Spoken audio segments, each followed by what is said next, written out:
Dans l'atteinte des nerfs périphériques, on a une perte de sensibilité et surtout de motricité d'une partie ou de la totalité des fonctions au niveau d'un membre, comme ça peut être le cas par exemple dans les paralysies du plexus brachial. Dans ces cas-là, nous réalisons des chirurgies qui visent à réanimer, à restaurer la fonction perdue, soit de manière précoce par la réalisation de transferts nerveux, voire de greffes nerveuses, soit de manière plus tardive où nous pouvons réaliser des transferts tendineux, c'est-à-dire des transferts de muscles, où on vient redonner vie à un muscle paralysé, ou bien par des gestes sur le squelette au niveau articulaire ou au niveau osseux.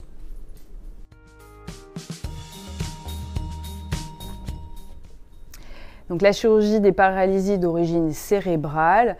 se justifie lorsqu'il y a par exemple des séquelles d'AVC ou des séquelles de tumeurs, que ce soit dans l'enfance ou à l'âge adulte, et on va gérer les conséquences de ces lésions d'origine cérébrale, à savoir la spasticité, c'est-à-dire l'hypertonie musculaire sur laquelle on peut avoir une incidence grâce à des chirurgies concernant les nerfs, ou bien la gestion des rétractions, c'est-à-dire les déformations articulaires et les fermetures, notamment au niveau des coudes et des doigts, qui peuvent survenir sur le long terme.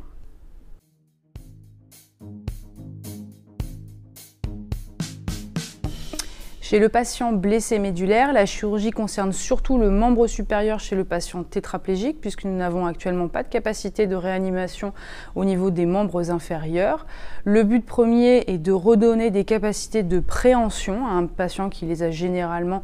perdues, notamment dans les tétraplégies hautes et moyennes. Ces capacités de préhension vont intéresser essentiellement la prise de gros objets, voire même une pince avec des plus petits objets qui peut parfois être assez forte et stable. Chez certains patients, nous pouvons également envisager la réanimation de l'extension du coude, ce qui va permettre d'augmenter justement le champ d'exploration par la main chez un patient qui est la plupart du temps en fauteuil roulant et qui, en dehors du domicile, va être amené à devoir atteindre des objets ou des poignées qui sont en hauteur.